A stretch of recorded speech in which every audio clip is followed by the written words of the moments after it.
True oneness isn't something to be created, it's something we awaken to.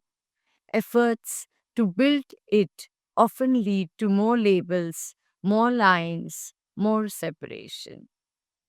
No matter how much you hear, no matter how much people tell you, Are be in a state of oneness, lose the separation, but it is something to be felt.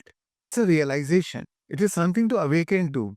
It is not something outside to be achieved. It is to be felt internally. Some doors only open from inside.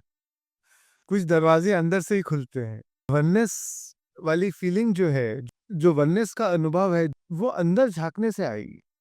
When you connect to your inner being, when you're in a state of pure love, when all you want to give, that is the sign of oneness. So, true oneness is not something to be created, it is something we awaken to. The efforts to build it often lead to more labels, more lines, more separation. That's what we have done, right? New religion, new cult, new sect. तो intention शुरू में तो अच्छा रहता है कि नहीं, एकता के भाव से वननेस क्रिएट करना है हमें, एकत्व के भाव से. बट जैसे ही टाइम निकलता है, फिर again it creates more divisions, it divides the society more. So the world do not need one more religion. World do not need one more sect or one more belief system. No, we don't need one more ism. Enough of Hinduism, enough of Islamism, enough of Christianity. We have enough religions and all are good.